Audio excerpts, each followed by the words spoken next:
You want to fight crime? Let's get dangerous.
And yes, here it is. It is showtime again. It is another Saturday evening, and I'm here. I am your host, Joe D. McPhee, and we got another episode of From the Desk of a Small Press Publisher.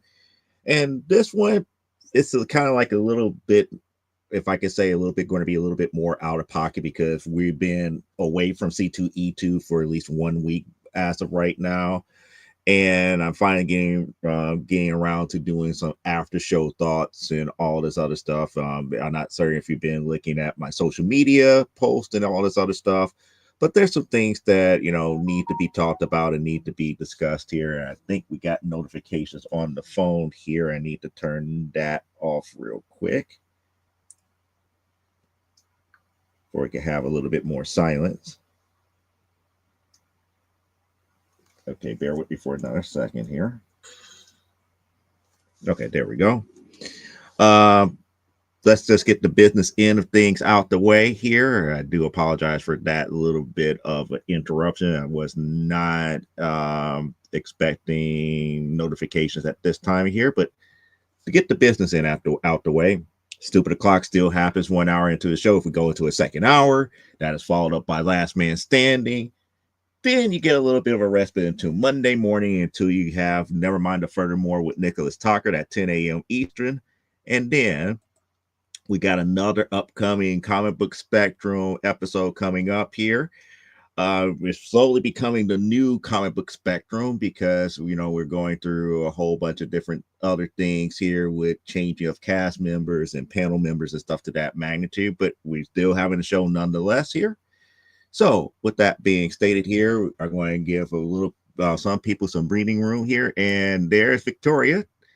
So we got Victoria here. So I guess we might as well go ahead and get started because, yes, there is new comic books for the week here. Some of this stuff was from C2E2, which I couldn't show because we got it on that Sunday and not the Saturday. And we got some other stuff that came in this week. So without further ado, let's go ahead and get into new comic book pickups for the week.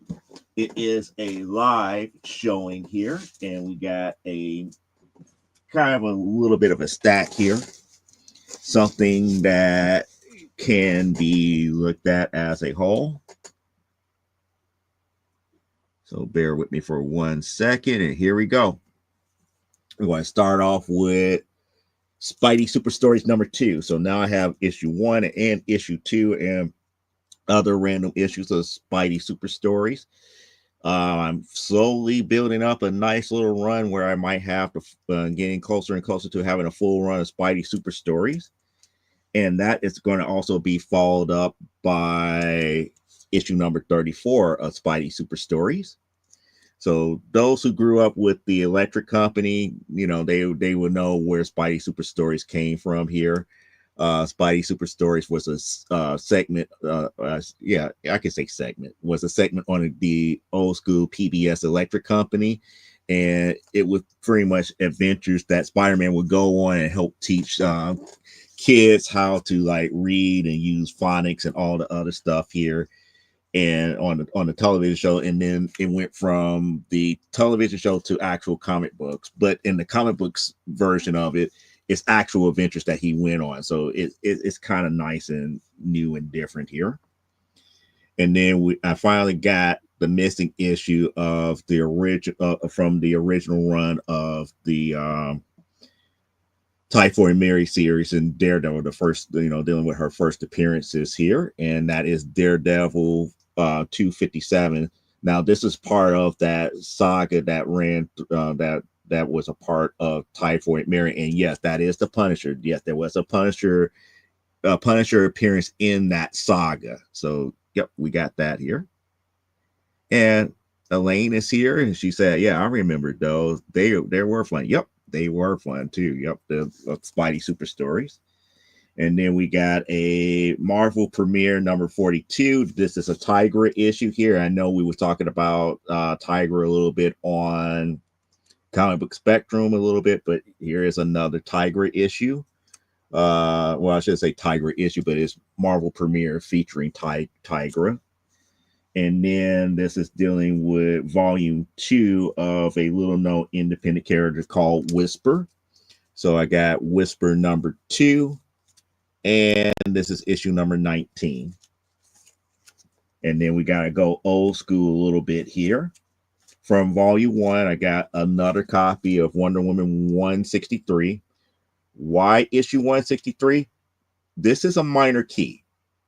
And the reason why it's a minor key is because this is the retelling of the origin of Giganta, but she's not a redhead in this one. She's actually a blonde. So they retold it, and they retold the story in such a way that doesn't match up to her incarnation that was in the not the Silver Age, in the Golden Age.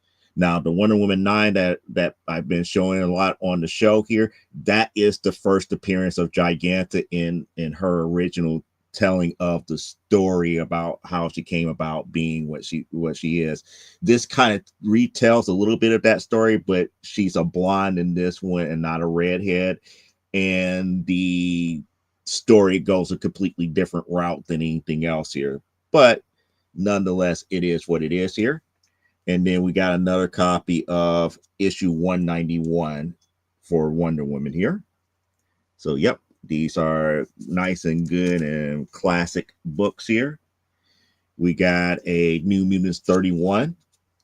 So eventually I'm going to finish off my New Mutants run from volume 1.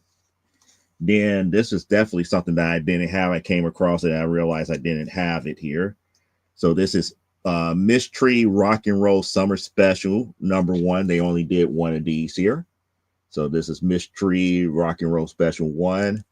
And I'm trying to think, they have like Bobby Darin up in here and a couple of the Daybreakers and a couple other rock and roll legends in this issue. And then we got some Birds of Prey from volume 1 and New 52.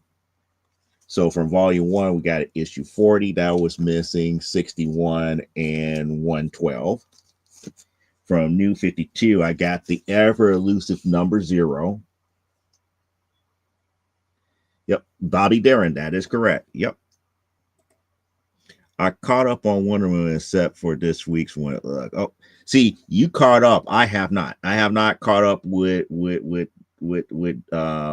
Mr. King's Wonder Woman as of yet. I need to get on the ball with that. I've been enjoying Absolute a little bit more than Tom King's, but that's just me. And yep, Bobby Darin. So we got New 52, the elusive New 52 number 0, because I've been not being able to find this just in the wild. So now I finally got one, and Birds of Prey number 24. And then we got Black Canary and Oracle Birds of Prey Manhunt number 1. And I was missing this issue out of that mini series here. We got a Kitchen Sink Comics Spirit number 84, one that I was missing. And now we got a whole bunch of Catwoman issues from volume 5 that I was missing. So we're getting closer and closer to having every issue of Catwoman in volume 5, which is the most current run of Catwoman, starting with issue 21. 23, 27, 32, 33, 34, 36, 37, 54, and 67. So those are ones that were missing here. And then I didn't realize I was missing some issues in the first volume of Hulk, the Red Hulk series here towards the tail end. Because now, since I went back to storage and was cataloging these things now, so I have like 34 that's in, that I have 37, 44, 49. This is all the tail end of it, 53 and 55. So the beginnings of it is all nice and good. The other aspects of it is not so good. And then I believe that this is Miss Marvel Volume 4 issues that I was missing from that series, which is issue 14 and issue 15 of that series. And the last book that's in new comic book pickups for the week is the Catwoman 80th anniversary special. That one is a perfect bound book here. And we're pretty much good to go here. And that is comic book pickups for the week here. So that's all the new books that came in this week here. Whether or not I'm going to storage is pretty much going to be one of those things if I go tomorrow or not. But I probably won't. And hopefully I'll be able to get back to cataloging and finding out what could be sold and what can't be sold, and make certain that the COZ app that I use has the most current information here about everything. You know, going back and scanning everything here. And it looks like we got Aaron in the house. He just popped in, and everybody saying good evening. Yeah, I got caught up on Catwoman 2. I was like, I like the current story. It's a long running. Yeah. Loving Batwoman. Batgirl. I'm not a big Batgirl fan, to be quite honest here. I'm not too big. If Batgirl's saying hello to Elaine, yeah, that CLZ is something that is really, really good. It's really, really good here.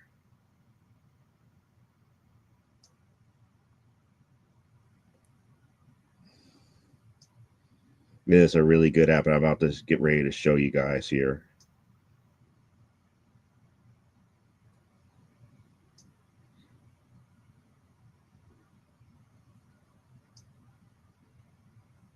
And you know, I use it for pretty much just about to catalog just about everything here. So pretty much, let me go ahead and synchronize everything here. So pretty much I have, if I could get it to focus here, it's probably not going to focus right. There we go. We got it to focus a little bit better. So you can see the screen and everything here. You can see all the different titles and stuff here. And I could hit on a title. I'm trying to find something that's really big here that is real close.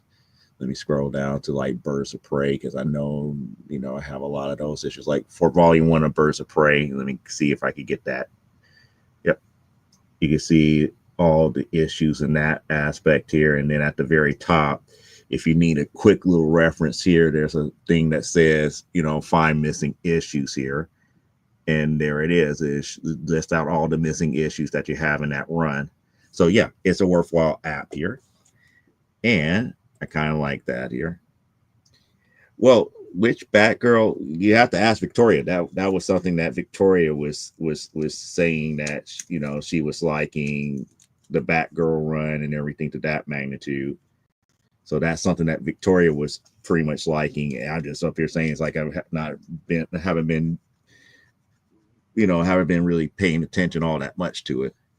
Yeah, I used to have the COZ app, but then it was like some comics I had to scan in. Yeah, like a lot of the independent stuff, you might have to add, or people would come across, and this is something that I have happened to me a couple of times. I have came across some newsstand copies of books that they don't have on their database. So I do have to scan those in as well and take the pictures and everything here.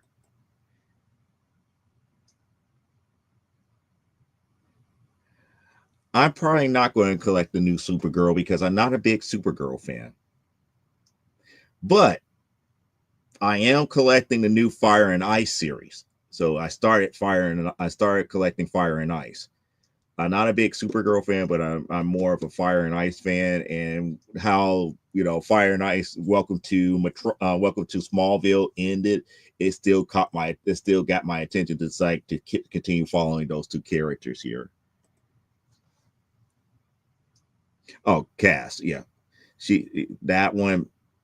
I don't know about that one here. Yeah, Cassandra. Yep, Cassandra Cain. Yep, Cassandra Cain, Batgirl.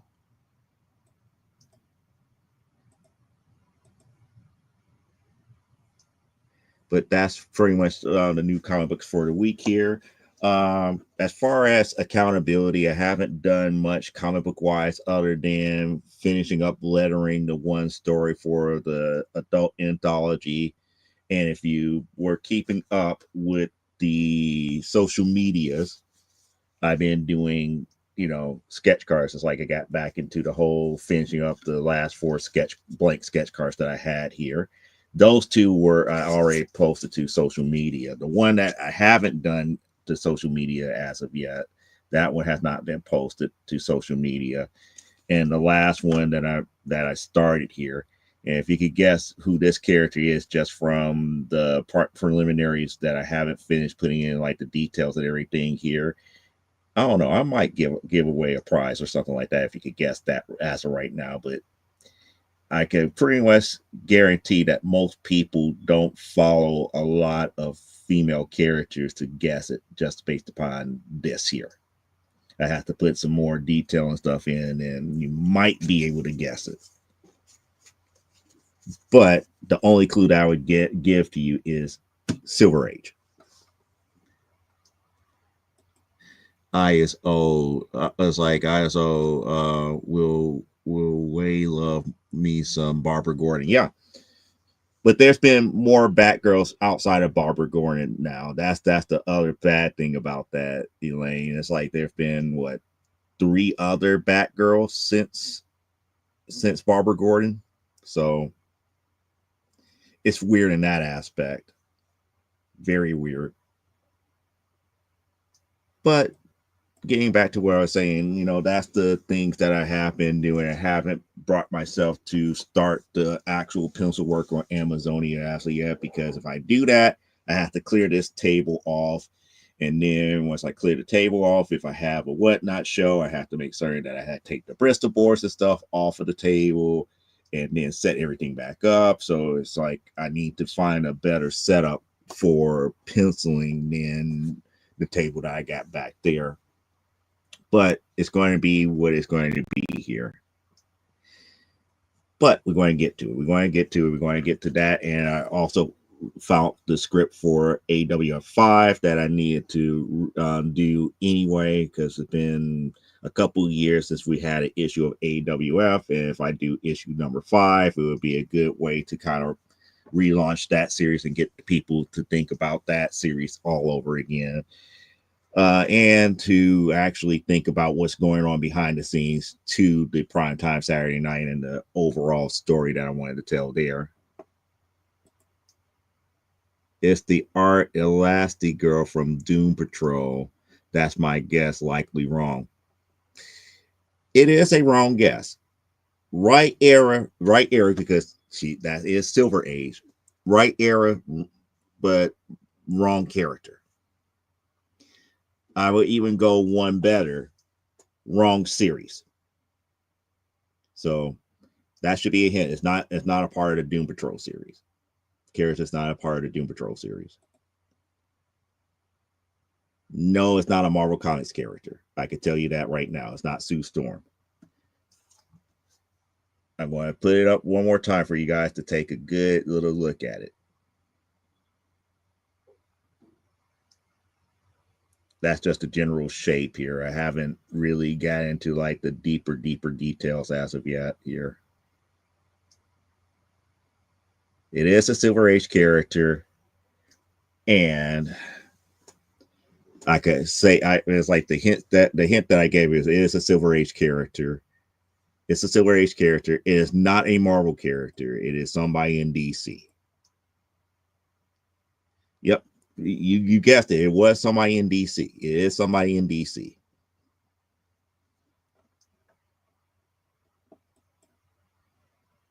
I could tell that much. Yep. No, it's not Lois Lane. It is not Lois Lane.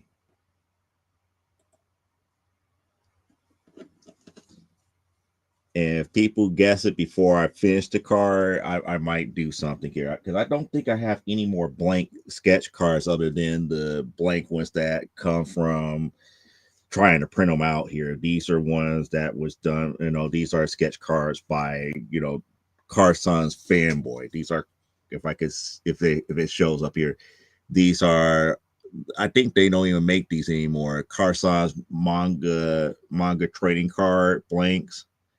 So I use those to do some of the trading cards that I do, the custom ones that I do here.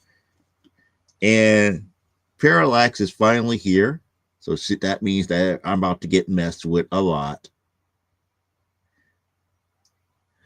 You should be more relieved than anything else here. Should it be stressed? It's nothing to be stressed out about. Speaking of which, let the chat know how they could get your graphic novel now, since they are physically there in your hands. Put it in there, put it in chat of how they could get your graphic novel since it's now available for purchase because you have them in hand. You actually have them in hand. They finally arrived in the mail. United States Post Office finally got off their ass and delivered that nice little bundle of goodness, more so than anything else. I have been cooking and cleaning. Don't test me. I know I'm trying to help you sell books, and you're up here thinking people are up here messing with you. We're not. Oh, what's your question? No, it wasn't a question. It wasn't a question. It was more along the lines I was telling people that if I'm up here, for accountability about what I've been doing, comic book related wise. It's like if you saw my post, I posted these two up here, but I've never got a chance to post that one as of yet. And the last one out of the free blank cards that I have before I dip into like the scraps that I have was this one. And I was saying that I might give a prize to somebody if you could guess what character this is without having the rest of the detail put on it. So people were guessing which character. And I gave a hint here. And as they guessed, there was a couple more that was given as well. So the hint was it's a Silver Age character. Now, the guesses were, one was Elastigirl from Doom Patrol, as then my response to that was no, wrong character, wrong series. Then I believe it was Sue Storm. That's like, no, it's not a Marvel character. And then after that, somebody said Lois Lane. It's like, no, it's not Lois Lane. So that's where you came in at. So that was the question. So that wasn't the question, but that was what people were guessing at here.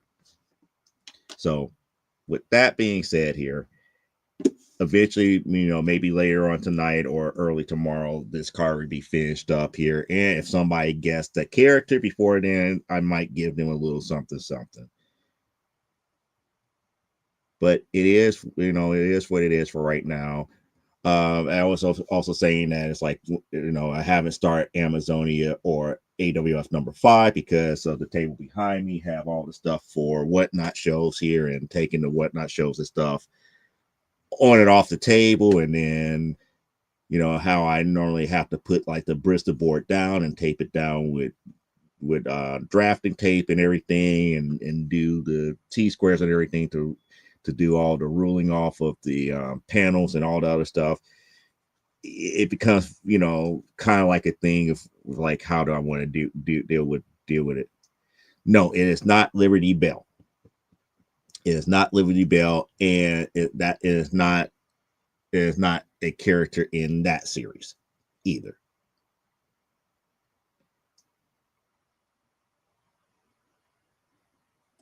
I'm not going to give any more hits, but it is a DC character. And I would say that it is not a very well-known DC character. It is like one of those characters that is kind of left in the background, unless you're like a major fan of this series.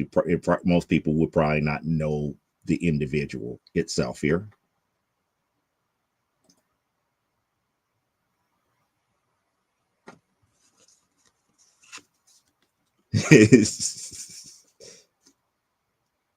Barter is not random.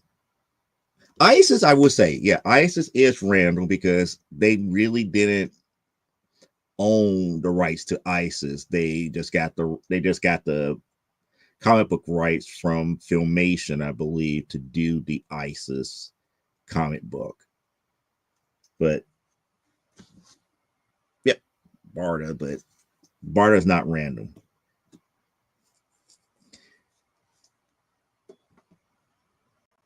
Yeah, Barter does rule. Yep, I agree.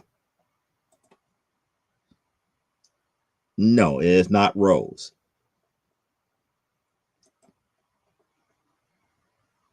It is not Rose.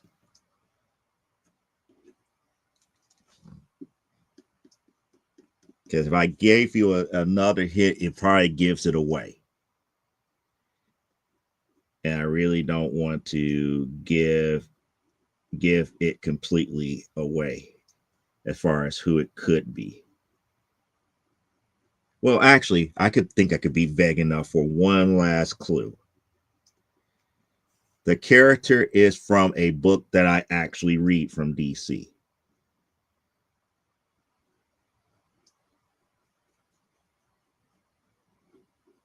So I could say that. So it doesn't help much, but it helps a lot more as far as narrowing it down.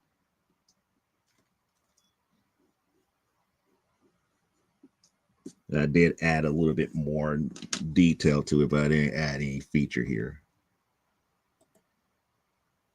No and no.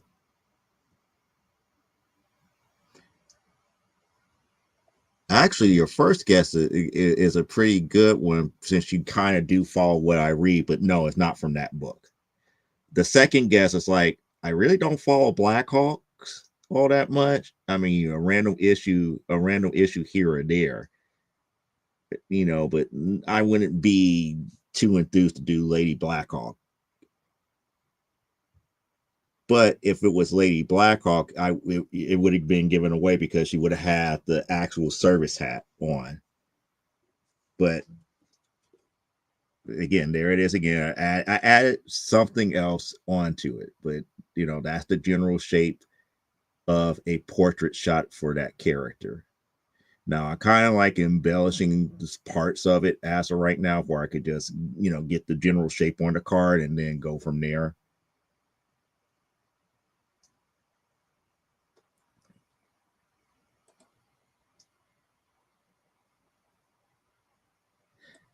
No, it's not Nubia. Nubia would be too easy. That would be too easy. So no, it's not Nubia.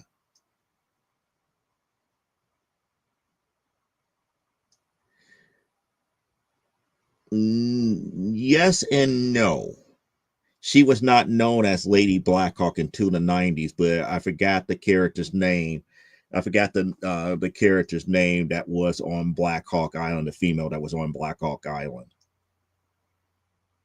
Blackhawks was not always all guys. Most of the adventures during World War II were all guys, but after World War II, there were other members that were not male. And I believe that would have been right about 1968 or something, 68 or somewhere between 68 and 70 when that started happening. Yep. Yep. See, we learn things here. We learn a lot of things here on this show. So, but she didn't officially become Lady Blackhawk, known as Lady Blackhawk, until the 90s. But she was always there on Black Hawk Island. She was there on Black Hawk Island. Anyway, let's get back to the topic at hand here, which is, we're a week out of C2E2. The show for me wasn't all that much of a success here sales wise, but here's a couple of good things that did come out of it.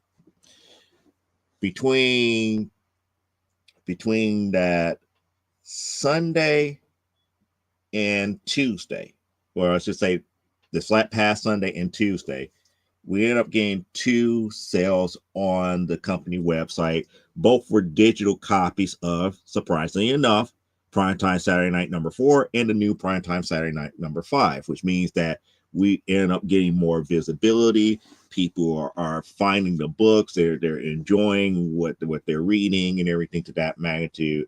I'm kind of happy in that aspect here. The other things that kind of is throwing me off here is, with C2E2 is that didn't come nowhere close to the average. Now, average for me for a C2E2 for all 3 days is anywhere between $300 to $600. So as long as we're in that range, I could say, hey, it was an average C2E2.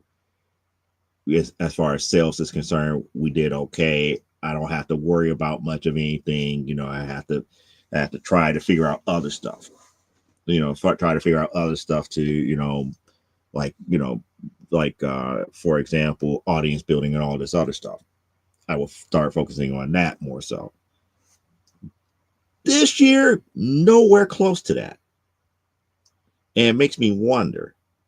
And some people are going to say, oh, it's the economy, or it's this, or it's that. It's like, no, I don't think it's any of that, because I truly believe that it was more along the lines that and I forgot who said it last week, and I thought about it. This is one of the first years that people really did get blindsided by all the random stuff that was there. This was like one of the few years that there was a little bit of everything for everybody. It wasn't like really focused in on comics, or really wasn't focused in on manga or anime. It really wasn't focused on the movie stuff. It had a little bit of everything for everybody. And people got blindsided. And people kind of missed where we was at. It's like people was up here, didn't realize that we were here this year. Because they were up here, it's like, well, where are your booth at? I was like, it's in the same spot as always. But because the way they have everything laid out towards the front this year, everything was so random, if I could say in that aspect. Random is not a bad thing, but random comes into the standpoint of, okay, if you're not around things that are like you, people are not going to pay attention. So let's just say it's like you have a booth like mine, where it's like you have a small press publisher who has all their wares there, that has the graded stuff, the raw books, posters, prints, stuff like that. And you got something that's like right next door to them, which is more like anime related. And then you got food related items here. And then you got clothing apparel right next to them. You're kind of going to get kind of like caught up in that weird, okay, what do I really look at? As opposed to, it's like, here in this row is all comic book publishers, and I could go over here to see what new comic books are there. That would be more helpful for small press publishers, or some of the mid-level publishers, where they could get sell their books and everything. When you have all your clothing apparel people, pretty much all in the same row or all in the same area, it helps people to say, here's the area where I could buy, buy my next t-shirt or buy the next bag that I want, or to buy, X, Y, and Z. The same thing could be said for the food vendors, that are not a part of, the actual convention center. So like the people who are selling fudge and everything, when you have all of them, there, you know, congregated together in one thing, people will understand. It's like, hey, I could get my beer, I could get I could get my beer, I could get my soda, I could get my fudge and everything all in one thing. And that didn't happen. We were all kind of sprinkled all over the place, and people would get overwhelmed as far as that is concerned here. Yeah, that's annoying as a congoer. I would get annoyed. And I think that's one of the reasons why our sales dropped more so than anything else, because I couldn't put my finger on it until, last week. I forgot who it was on my Twitch channel, because these comments were coming from people who were watching on Twitch. And I was like, he has a very good point. I haven't thought about it from their point of view. And their point of view is like, I'm there, I'm overwhelmed. It's like, what do you mean you're overwhelmed? It's like, and then they went into explaining. It's like, you know what? You're right, because there was nothing like really there to help guide people to like, okay, in the front, you got all your, front left between like aisles like 200 to 300, you got nothing but your comic book publishers and what they're bringing. Aisle 800 would be like, your clothing. You start for like your clothing and stuff to that magnitude. Like aisle 1000 would be like your bigger comic book vendors, where you could start buying your comic books and stuff to that magnitude. Gaming had their own section back there, and people just flocked back there and they enjoyed themselves.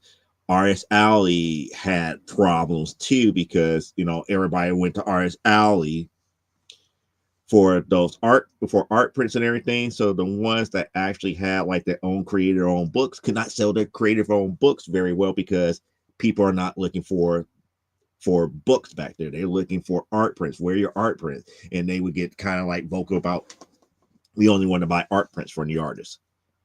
And it's weird in that aspect too. It's like where you're at on the convention floor dictates how people look for you and what they want from you. And when it was brought to my attention last week, it's like, at first it's like, I didn't want to acknowledge it, but I had to, because from one convention goer to another, it's like I never sat back and truly sat down and like used that knowledge to really orientate how I need to adjust things at a company booth.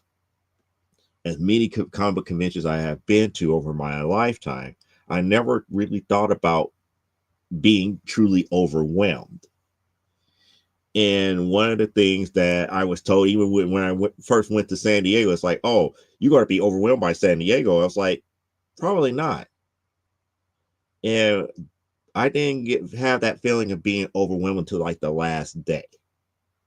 And the only reason I had that feeling of being overwhelmed on the last day is because on the last day, when you start looking for stuff that you have come across before, because this is the last time that you could actually pick it up or get it, the vastness of it really kicks in. But until then, no, it didn't feel any different than any other show. But for people who are not acclimated to shows, it is just that. It is just that. And, trying to find that needle in a haystack, it's like, hey, I found somebody who, does, have DVDs, but he's surrounded by somebody that's making quilts, and another person who is who has a comic book store, and somebody else is selling weapons. You kind of get lost in that shuffle. It's like, am I in the right aisle? Is this the person who I actually talked to? I didn't get their card. I didn't get a name. They don't have a big banner to say, here, I'm such and such with DVDs. It's just a booth that just had DVDs, and you just kind of get overwhelmed trying to find and locate certain things. That it, in a way, I kind of wish that, that people would kind of speak up when it comes to like those times where it's like C2E2 reach out. It's like, how do you enjoy it? And it's just like, Well, for me as a publisher, it's like I have to speak more business. But for you as a, as a person who is trying to enjoy the show, it's like maybe they need to get back to the organization thing and having like things together. I mean, it is what it is. I would go with my former caregiver who just has hands at the show, and I used to get used to program for the floor plan. That's another thing that they don't do anymore. Everything has moved online. They do not print programs anymore. They don't print program books anymore. That's an added cost now. Only the bigger major shows might have them. Like I know for a fact New York still has them. San Diego still has them. C2E2, I don't think they have them anymore. They make you go online to scan your badge for their app, and you use the app to go to the floor plan, and you have it. And it's like you have the app on your phone, and you would look up the floor plan and go that route. It's just weird. It's just weird, I remember like 15 years ago, there were blocks. Yeah, it used to be like that, like 200, 300 blocks of small press, 3 to 400 is anime, 5 to 6 were physical media block, etc. Yep. Now some are scattered, but you're like, well, it's like I want to get plushies. Where are the plushies on? And there was a plushies on. Yeah, but now that's not even followed anymore. They just don't do that. And that's one of the reasons why smaller conventions are probably a bit better now, because they follow the old school rules. But the problem, I could tell you my major problem with smaller shows, and people won't believe me on this. And I guess if the mentality wasn't there for smaller shows for that type of ilk to happen, I probably would do a lot more smaller shows here. Yeah, it's like what she said. It's like you either use the app or hope that there's someone at the info desk. Yeah, C2E2 has gotten away from that, and I believe that sooner or later New Yorkers probably get away from that, where there's no program book per se. Yeah, we use blocks, and to be quite honest, C2E2 has block. They do have a writer's block. They have I forgot, they had a writer's block and some other type of block that's there. But even with those blocks, they're way in the middle of the show. And if you're not going there specifically for that, you would get lost in the shuffle. So, like for example, you would not see us going to the writer's block, because the writer's block is on a different part of the showroom floor. Just like the gaming block is in the back part of the show, and it runs several different aisles. So it's not like the 600 aisle is the gaming block. And that's part of the problem. They don't make it easy for people to find things very, very well as a whole here. And it's easy for people to get overwhelmed. Now, getting back to the whole thing about smaller shows, one of the reasons why I don't like doing smaller shows is because of the fact that a lot of times there is preferential treatment to the hometown crowd. And I have been to smaller shows, especially in different cities and in different states, where you're charging me what I would consider a premium for a smaller show, where you're charging me like $200-300 to set up for like a 8-foot table or a very small like 5x5 booth, but I get no traffic. I get no traffic because I'm not local. I'm not a local business. And they make their money, off of me and this, that, and the other, and I barely sell maybe like 1 or 2 books, and that's it, because people would see and come, and they was like, oh, this is interesting, this, that, and the other. But once they find out that I'm not local, their pocketbooks tighten up. And I was just like, this is one of the reasons why I don't care too much for smaller shows, because smaller shows are really geared towards the local scene. Now, if I go to a smaller show as a guest, that treatment is different. Now they see you as, hey, you're the guy that we need to talk to, and this, that, and the other. You know, they want to get to know you better. They want to, you know, the crowd wants to know you better, or they want to know your product better, because you're thoroughly advertised a lot differently. But if you're not a guest, that crowd that they bring in is going to gravitate more towards the locals and those that are local to them. Unless you have already established a good name for yourself, or the product that you're working on has established a good name and a good following, it's a hard sell. It's even a harder sell than being at a big convention. And that's what I find surprising, more so than anything. So when people, you know, always ask me, it's like, well, how come you don't do the smaller shows? And it's like, that's the real reason. It's more along the lines that I know for a fact that with smaller shows, and I've been to a lot of smaller shows when I first started out here, that those crowds look at the local people in a higher regard than those that are traveling 3, 4, 5, 6, 7, 8 hours just to do the show. I mean, it's weird, but it's true. And unless you have like outstanding, something that is just well known, or they really truly advertise that you're being there, you see very little traffic. I feel like a C2E2 is on me. It's on me if people are not coming towards the booth, or not seeing what we have.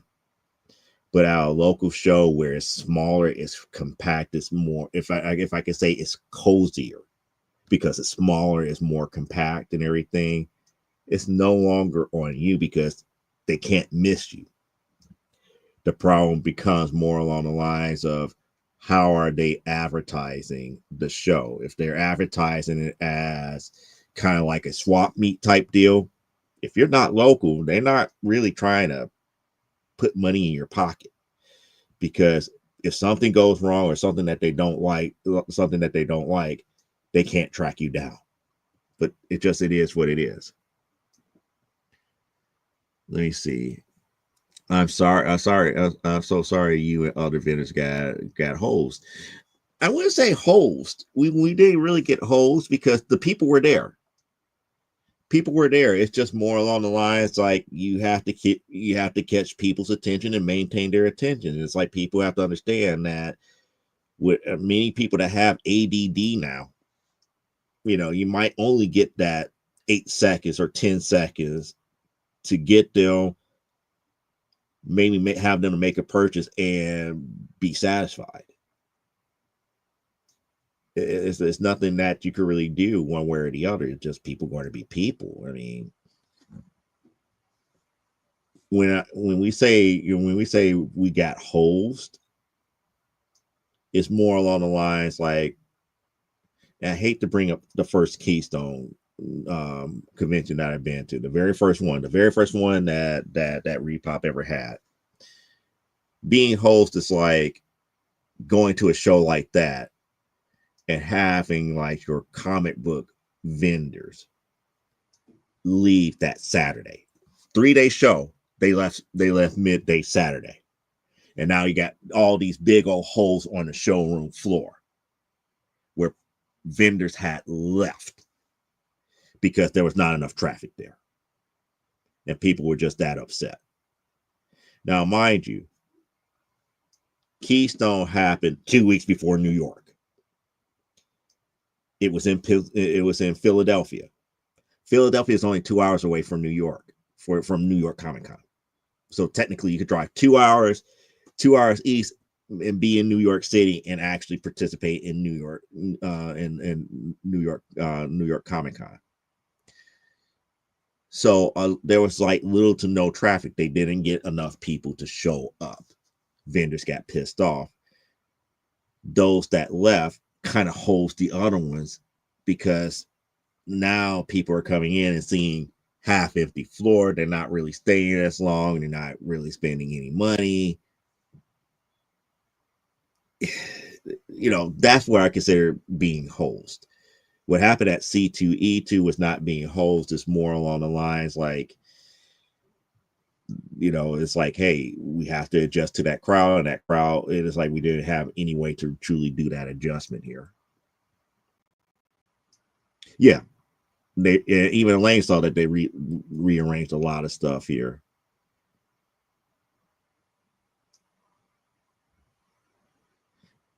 Yeah, you know, Pocket Con is one of those. I kind of wish with Pocket Con because Pocket Con, I wasn't there as an exhibitor at the very first Pocket Con, but I was there at the very first Pocket Con. Pocket Con grew a lot. My only problem with Pocket Con is that I talked to the organizer so many different times. It's like, hey, I want to exhibit. Where's your information for I can exhibit? I would send it to you, this, that, and the other. Never get the information sent to me. And I take a look at that as like, okay, maybe this is a soft being blackballed from that show. Now, I don't believe it's on purpose, but I know the organizer, and that organizer is very busy. And, you know, for like the past 5 or 6 years, just forgot. You know, it's just like one of those things like the ball was dropped. I don't make a big deal about it. I don't make a big deal about it. I don't make a big stink about it, but I support the show. We need shows like that. So it doesn't make any sense for me to talk ill of the show either. So it's just more along the lines of like, hey, if fate is there for me to participate in that show, it will happen. Else it will not. I mean, it is what it is. Also, a lot of folks came because they were looking to see their favorite actors, and you know that's been part of the ongoing problem since back in the early 2000s, where it went from being solely about comics to pop culture. The pop culture trend happened right around, I would say, 1999, 2000 was where that major switching over to the pop culture crowd, where they start bringing in people who have not done comic book related movies or TV shows and stuff to that magnitude, where it's become more of like a general, you know, who is a known celebrity that we could bring in that is not, you know, associated with a comic book franchise or something to that magnitude. So that part, that part does happen. Or they're looking for deals on Funko Pops or for the games. Yep, all that plays a factor. That last part that you said, it's like tons of folks who just came for to drink beer. That to me is one of the major problems that I foresee with C2E2. When you have dedicated beer and alcohol vendors there, especially around teenagers and everything. Now, the good thing so far is that we haven't had many fights as of late. We haven't had anybody really get indignant drunk while they're there. But to me, that introduced another level of problems with having alcohol there, or at least alcohol served. Yeah, they cart people and everything. That part I don't mind. But when I say a actual problem is that when you have people drinking alcohol, you don't know what the average person may do or say.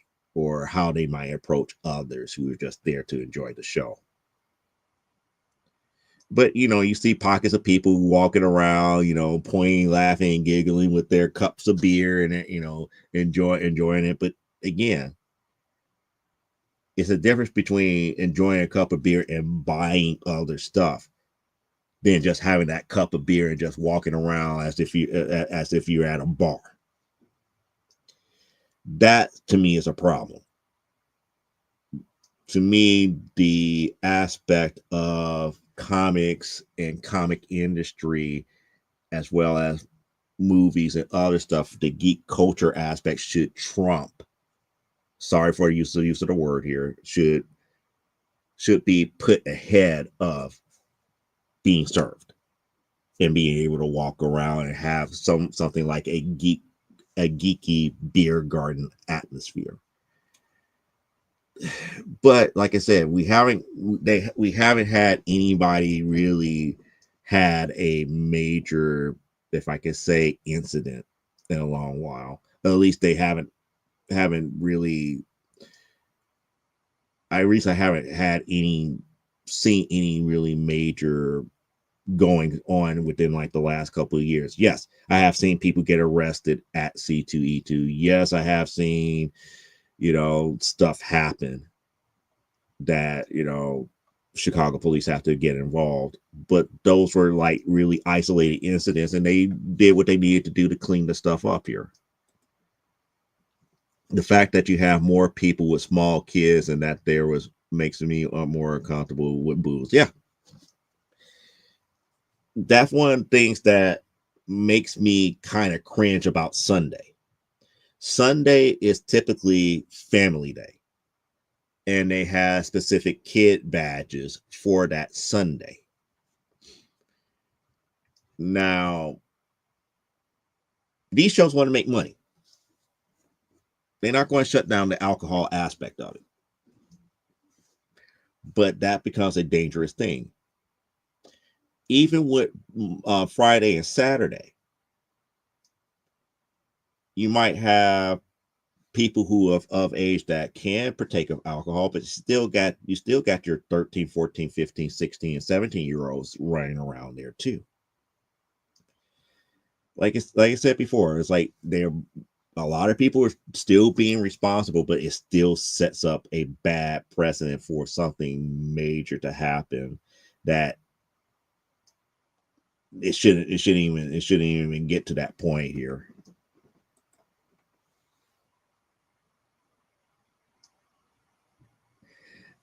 Yeah, I have seen people walk around intoxicated, pointing, laughing, and giggling at the cosplayers as if it was more of a show for them over the previous years, not these last couple of years, but when they really was not having the strictness on serving alcohol. Yeah, you have people coming to the shows drinking alcohol and making fun of people.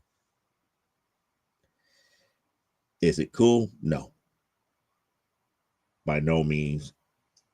It's not something that I would endorse one way or the other.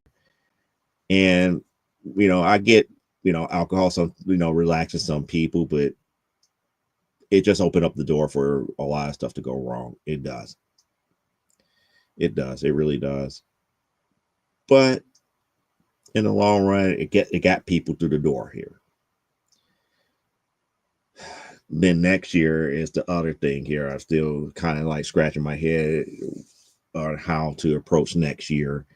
That reminds me, I need to go ahead and send that paperwork and stuff in too, but it is what it is.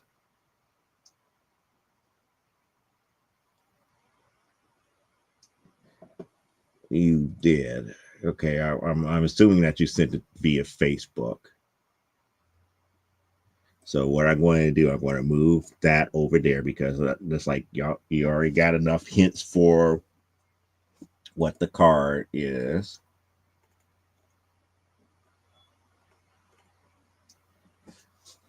Okay, so this is what she wants me to show you guys here, I think.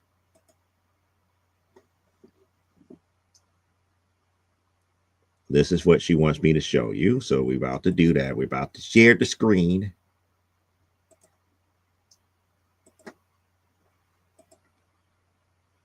See, I'm not a bad person. People just make me act that way. There it is in its full glory.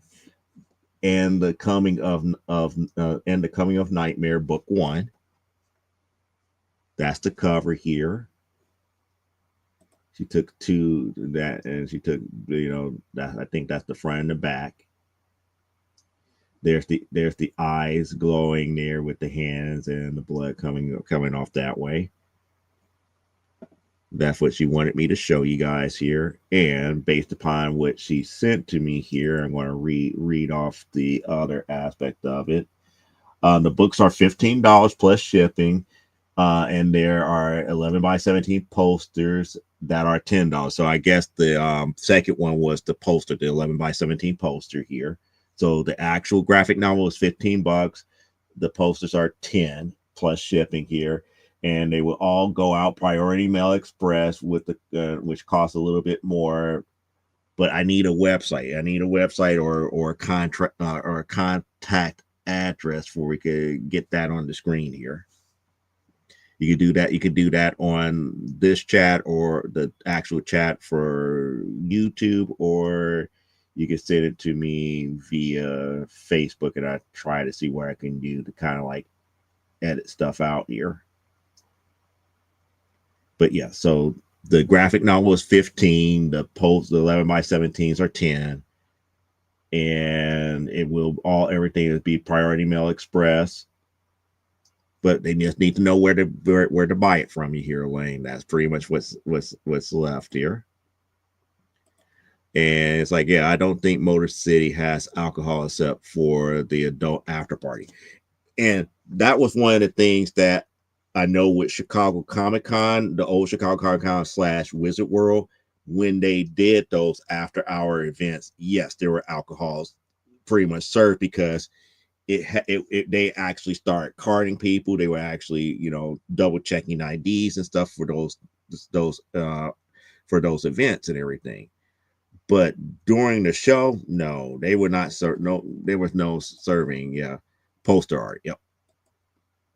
I'm glad that you got a good attitude about your latest experience. I mean, that's the whole thing. And it's like I try not to be negative. But the only reason you try not to be negative, because everything is supposed to be kind of like a learning experience, especially when you're in business. When you have your own business, you have to learn from what went wrong and what went right. And a lot of times things that go right doesn't necessarily mean that it had a negative consequence. It just means that something was not right for that event. In this case with C2E2, I had brand new books. I had graded books there.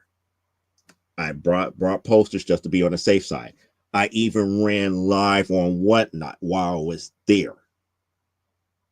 I covered every base there. But the problem it's not the fact that the people who did come by and pointed and looked through the books and everything. It wasn't that people weren't curious.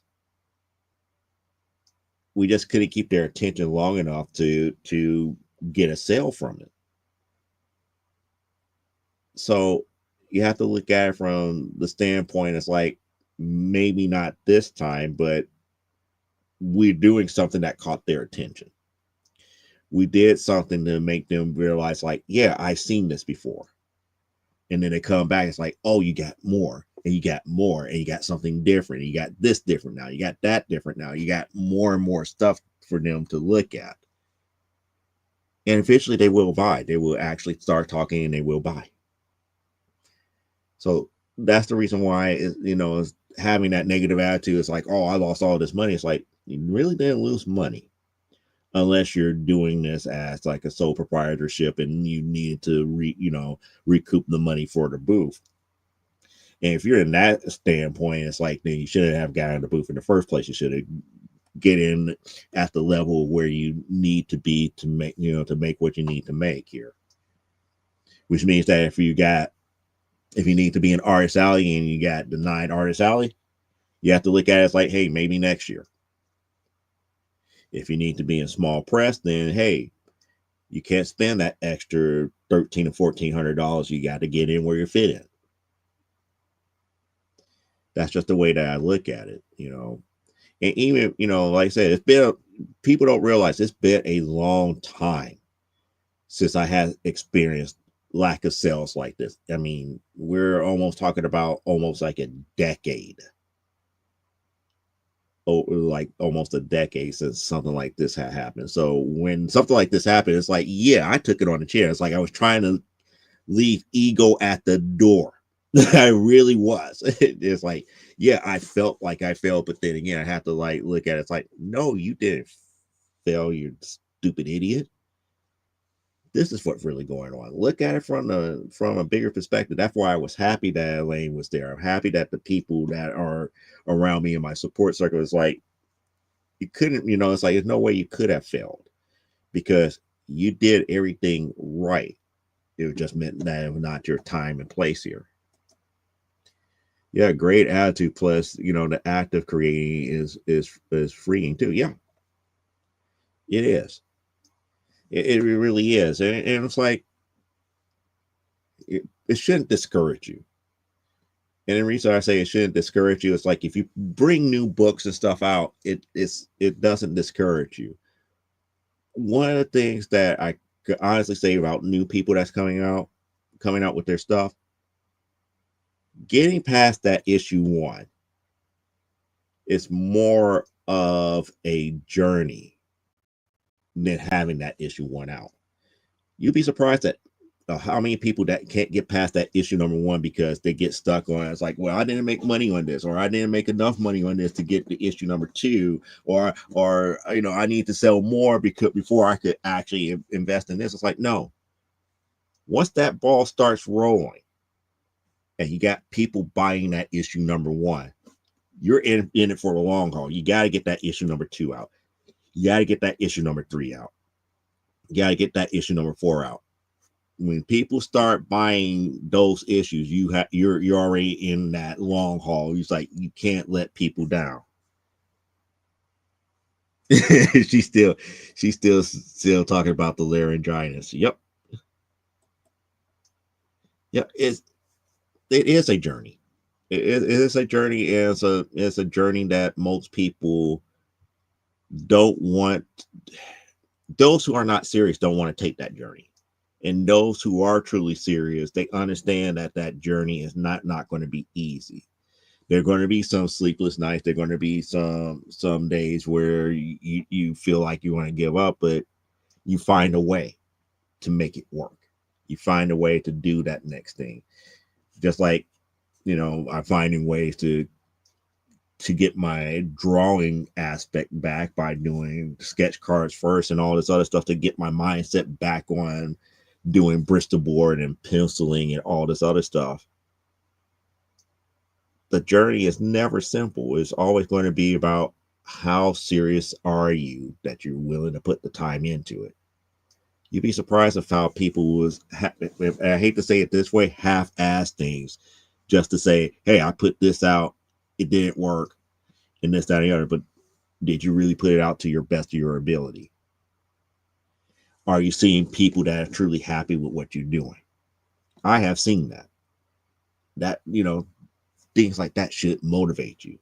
Just like in your case, Aaron, it's like when people truly enjoy your music, it makes you want to create more. It's not a selfish thing. It's not a selfish thing at that point. You found someone to share what you created, what you created with. You found somebody that enjoys it. It kind of compels you to make more. And it's not the same where it's like, close family and friends, trying to encourage you. But when you find that person that's like, hey, I enjoy this, and I love what you're doing over here, it compels you to make more. It also compels you to do better too. It's like, if you like this, wait till I really start putting my all into the next one, and the next one after that, and the next one after that. That's the journey that you have to constantly go on here. And there's Parallax again. Yep, true. It's like your inspiration, and it's beyond inspiration. It's like you'd be surprised of, you know, you in the music and me with the storytelling.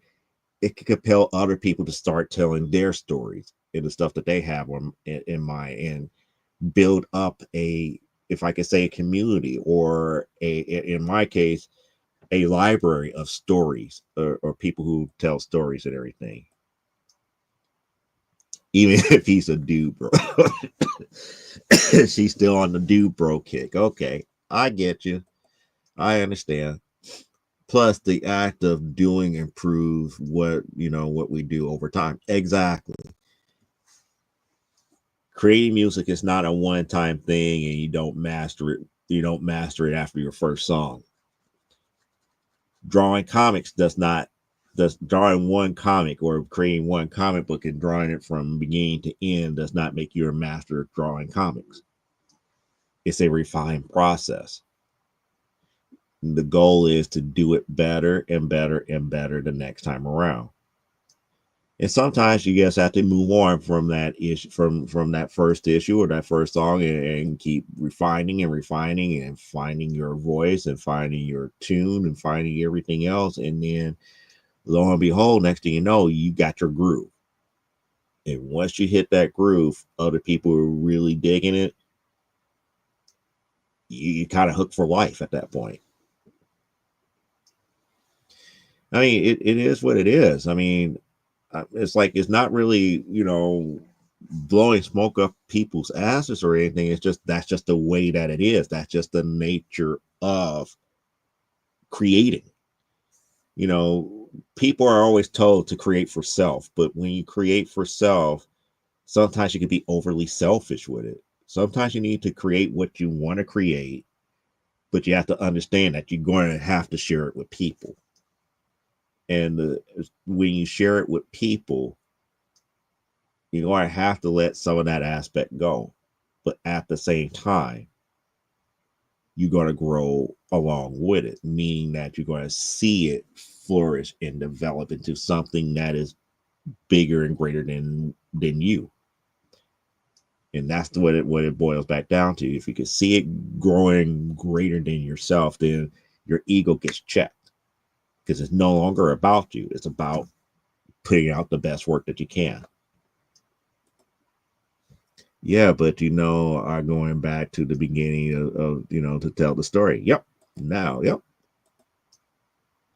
Because I did what I did, I know how to improve, and now how I could tell the story from the beginning. Mm-hmm. And then people could also tell the lore about how you got to that beginning, and how you told it from the beginning, and how it got developed from the very start. All of that comes into play in the long run here. But that's really what's going on. What I'm seeing with shows like C2E2 and everything. It's not a bad thing. I mean, like, if we're going to talk about the bad things for the show, it's like, one of the bad things for the show is what happened after the showroom was closed and everything, and getting out of the parking lot. One of the lots that exhibitors use is over there on 31st Street, where the marshalling yard and stuff is at. And the overpass for where you get off of Lakeshore Drive and onto 31st Street, most of that bridge is demolished going eastbound. So it becomes like one lane going out and one lane coming in. People were impatient, and they did not have a lot of people guiding traffic getting out each and every day. And as like I made mention to the people at the show, it's like, this could be a headache waiting to happen. And it's like, people could get seriously hurt at 31st Street, because that's the only way that you could get in and out of that lot, and over here to Lakeshore Drive, or drive into the city. And people, if people are getting impatient, people driving in you know, against the flow of traffic in the other in the lane that's coming in the opposite direction because they can't wait, or they're too impatient to wait in line to get where they need to go because it's taking too long.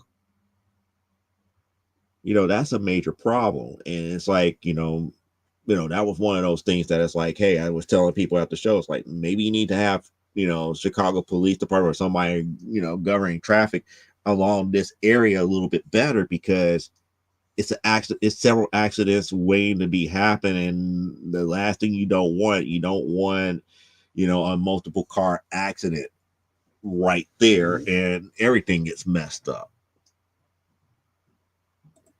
Yeah, you're doing good, and it, you know, you will see your rebound. Yep, I hope so. I hope so, because again, it's like you have to look out for one another in the bigger scheme of things, and that's one of the things that, you know, I could be bad mouthing show after show after show because of low sales, but what does that do?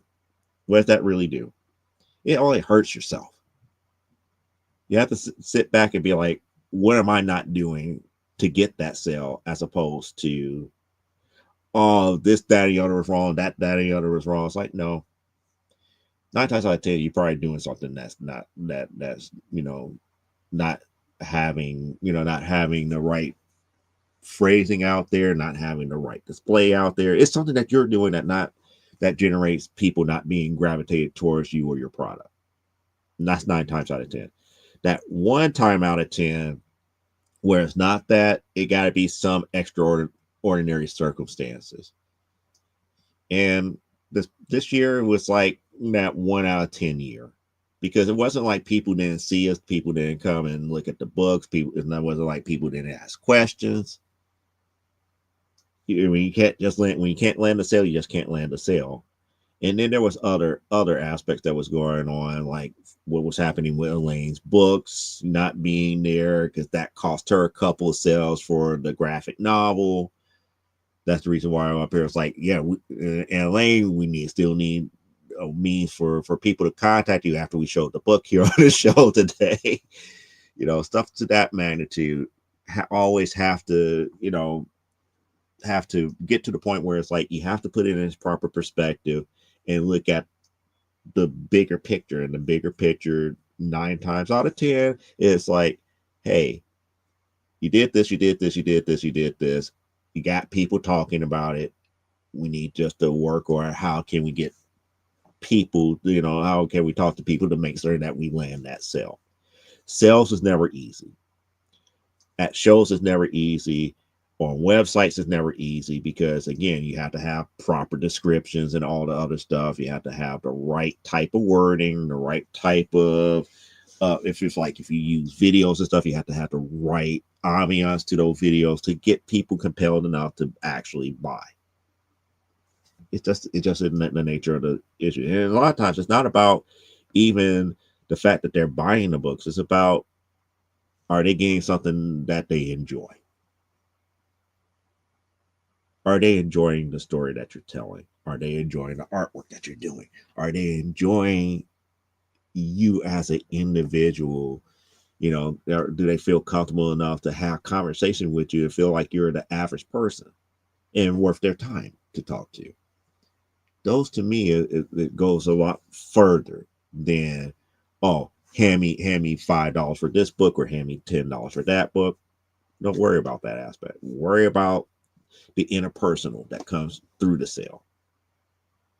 Because one of the things that people look at, and even Aaron's told it to me, and I appreciate that message that from for Instagram.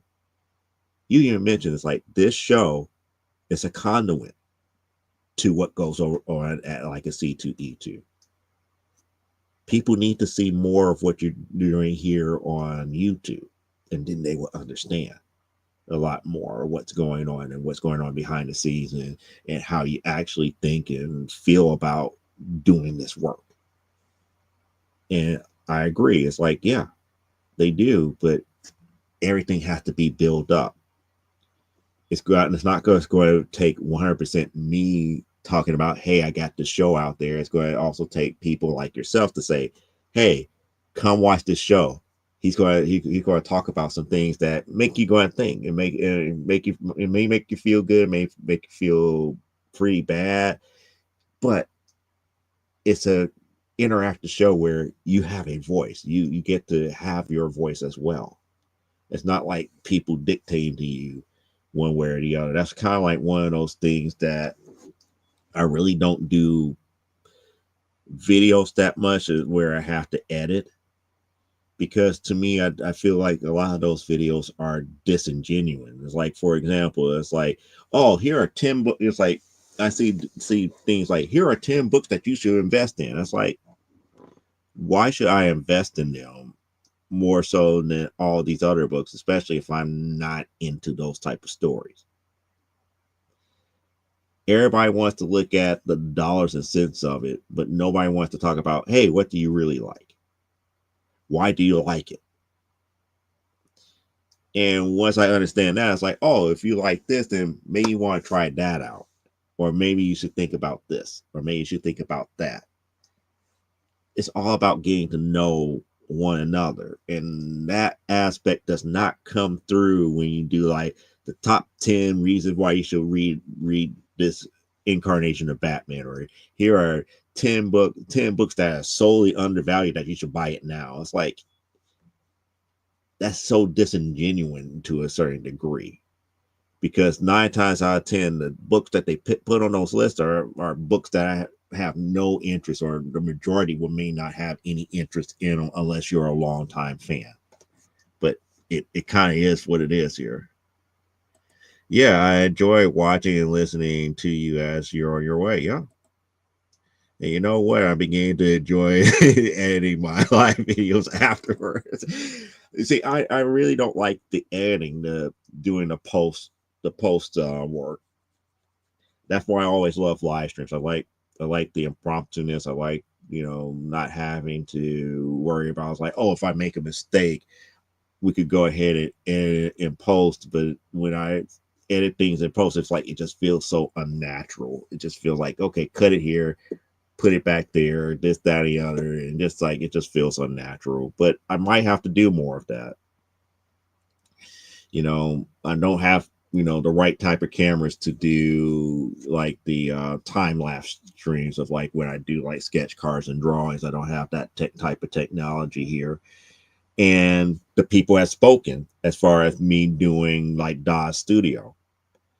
This show used to be like, I will spend half of the time talking about a topic, and then the second hour I would be doing live DAW Studio and actually, working on like primetime Saturday night or some other type of project, doing the 3D rendering and everything, or setting up all the different panels for the 3D rendering of each one of those panels.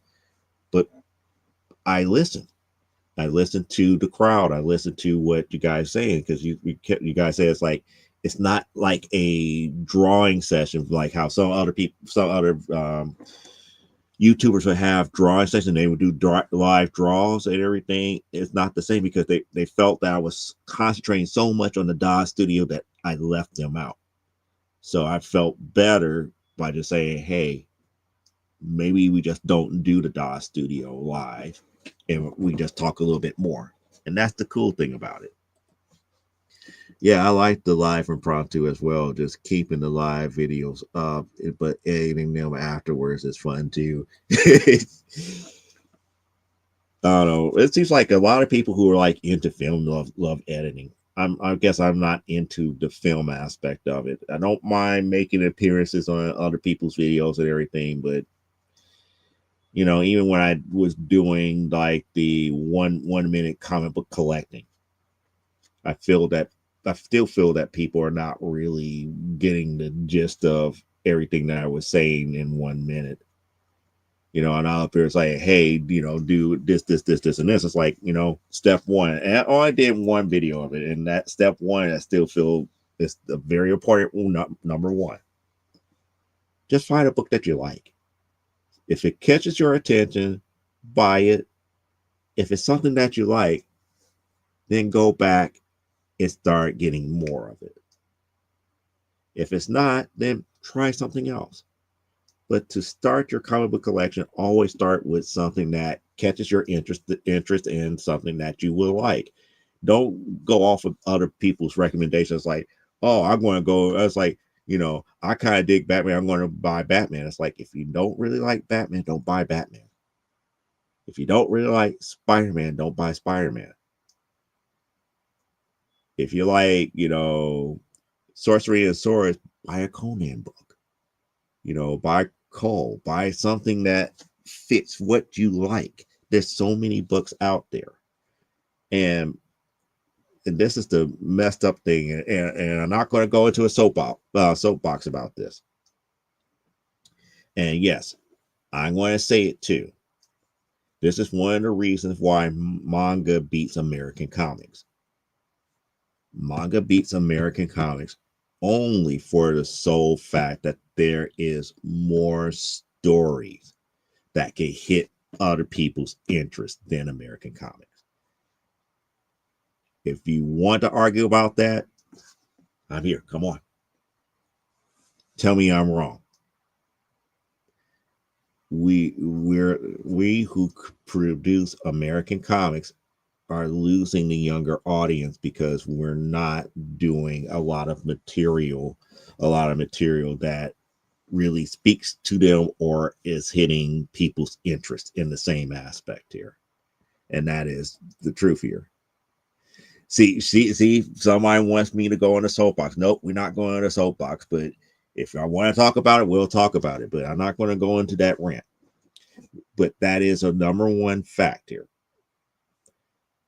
And that's the only, if I could say, hill that I would die on when it comes to what is better, American comics or manga. I was like, to me, they're one and the same. The only true difference and the true problem of why manga is doing better is because there are different genres and different types of stories that are being told in manga that is not being done in American comics. And that is 100% true. Yes, manga has stories about everything in some form or some fashion. Everything. American comics do not. Everything, I won't say everything, but a greater majority of American comics nowadays is more or less akin to something that has been done in the past or a reimagining of something that has something to do with in the past, and they're not coming up with new, fresh stories that would be about any type of topic. Like, it's like, you like fishing, here's 12 books about fishing. Yeah, if you like growing flowers, there's mangas about florists. I mean, if you like cooking, there's manga about cooking, and not just cooking, combat cooking and all this other stuff. I mean, it's just manga has a little bit of everything, and the creativity of telling those stories kind of speaks to the younger audience a little bit better than how Superman is being shown to them now. Superman is boring to them, and I understand why it's boring to them, because Superman does not speak to their generation. Superman is not telling the type of stories that this generation is accustomed to. You like French fries? Here's a mini series here's a mini series on fries and a 25-minute episode about fries. Exactly. See, now Parallax is getting me to the point where it's like, now you make me want to go back and try to track down episodes of the Fighting Foodons. If you can remember the old school Fox box where they was up here doing like all the low key anime series that just didn't all the 4 Kids stuff that eventually, was like lost within Funimation type stuff, like Fighting Foodons and Shaman King and all of that stuff. Because again, they were telling stories about that. There was another manga called The Prince of Tennis. So if you're a fan of tennis, it's like, yeah, they have a manga about, a teenager that was trying to become a pro in tennis. Literally, they have stories like that. Something that is not being done in American comics, or at least not as, or is not as popular in American comics. American comics, they will thumb their nose instantly at a slice of life comic. Manga does not. And you want to know why they outsell us? Because they don't thumb their nose at simple storytelling, as long as the story is interesting and the topic is interesting. That's just the way that it is. And like I said, I would actually die on that hill. That would be the only thing that I could see difference wise between American and manga. Manga would take a topic and they can make a decent story out of it. While here in the States, we kind of refuse to do those stories that should be done. Anyway, enough on that. Last chance to see if you guys could guess this here, because I'm about to get ready to wrap up, unless you guys got any other topics here. But that's the card here. That's the card here. Last time for people to guess live on the stream here, as far as what character that is. And like I said, we already established the hints here. It is a Silver Age character. The character is from DC. And it's definitely not a Marvel character. It's a DC character. And it's from a series that I actually read.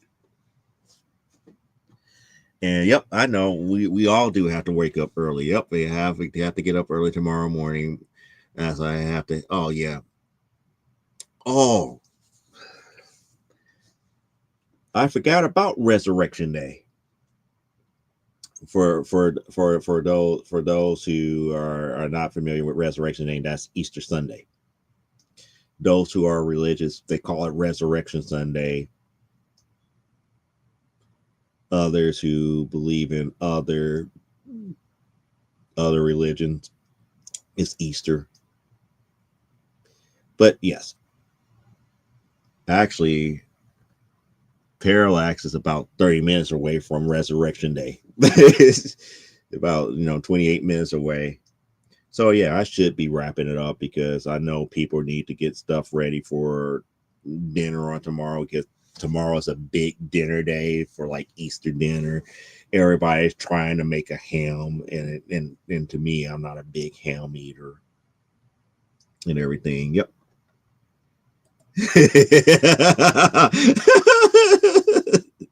Zombie Jesus Day. Oh boy, she got jokes. You got jokes, yeah. I never make ham, and I never do anything for Easter. And that's surprising, because again, Easter in some circles is like the only day that a lot of people would go to church. It's weird. It's just so weird. It's like Easter would be like the only day that some people would actually show up to church and do what they do, and have that one day out of the year to say, hey, I did my due diligence of going and getting my worship on. Another thing about organized religion, that if you really pay attention to it, it gets to that quirkiness that you just have to kind of like sit back and kind of scratch your head on a couple of things here. But yes, we need to go ahead and wrap everything up here. Other things that I didn't get to talk about this week, especially on Comic Book Spectrum, I am kind of saddened that Wink Martindale passed away. For those who may not know, know me and everything to that magnitude. I was part of his one of his fan groups. I actually got to talk to him a couple of times, and a couple of people that actually run his YouTube channel. So it's kind of cool. He was a nice older dude, and after he retired and everything, but just out of the blue, it's just like he just passed. He just passed out of the blue, but he reached the nice ripe old age of 91. So I know today, at least today, or I shouldn't say today, because it's another hour or so before we get into Sunday. But during the celebration of Easter and everything on Sunday, Buzzer and I believe Game Show Network are going to do like some type of tribute. I know Buzzer is going to do like a 8 or 9 episode tribute to Wink Martindale dealing with tic-tac-toe and everything to that magnitude, but it's still not going to be the same. It's not going to be the same. It's like as much as we got some people, and there she goes. There's Parallax talking about sending me the link to the first episode of the Fighting Foodons. It is what it is here. And then Aaron was saying, yeah, we celebrate Easter last week since the fam was together. Yeah, I get it. Yep, Book of Faces. Yeah, the Fighting Foodons. See, people don't remember fried rice. food that actually fight one another. It was crazy. It was crazy and everything, but the whole purpose of it is that these people wanted to be like these ultimate chefs, and they wanted to create like the ultimate dish, and the dishes sometimes come to light and fight one another. She's in her money PJs. Hopefully it's not the same type of bunny PJs from like A Christmas Story. The bunny outfit that the aunt or grandmother, I can't remember if it was the aunt or the grandmother that said Ralphie, the buddy outfit, because they think he was like still like a little bitty kid. And she said nope. But saying all that to say, it's like, I never really got a chance to, to bring it up that, he passed away and everything. Great game show host. After he retired, he was like one of those people that, still was out there talking to the general people like myself. Sharing, the likes and love of game shows. And surprisingly enough, it's like, most people didn't realize that he was a game show producer for quite some time afterwards. And that he actually maintained a library of some of the older classic game shows in his private library. And he was sharing a lot of that stuff on his YouTube channel. And it was just interesting where, he would do like interviews and stuff with people from game shows from yesteryear. And it's like, he would have like the first showing of a pilot, and would have like that host of that of the original show there talking about the pilot before they actually showed the pilot and everything. So it's just sad to see him gone at this point. I just wish more people like him would do more stuff like that. I followed him. I followed I can't even think of his name now. Sergeant Walter Hovitz from Barney Miller. Max Gale. I follow his page a lot here because he talks about a lot of good stuff here. A lot of good stuff, and he shares a lot of memories about being on Barney Miller. But those are like the type of people and type of celebrities that I will follow, where it's not just about here, follow me because I'm a celebrity. It's like, we follow them because they're trying to give people a little bit more wisdom of them being older. One of the reasons why a small bit of time I was following Sylvester Stallone, because Stallone was like really educating people about, oh yeah, you want to be, you want to be big in Hollywood and this, that, and the other. And he was like telling them the truth. It's like, look, Hollywood is not as easy as you think it is, and life afterwards is just not what you think, and being a celebrity is not what you think it is. And he was telling a lot of hard truths, but anyway, I'm going to stop running my mouth. Go out there and enjoy tomorrow here, whether or not you celebrate Easter and everything. Enjoy the holiday merriment. I will see you guys next week here. As I always say, live life, grow, and be well. And let's see, it's the same type. It's like a costume. Okay. Yeah, the hoodie goes. Oh, okay. All right. So that's kind of nice here. So as I always say, live life, grow, and be well. And we're out of here for another week.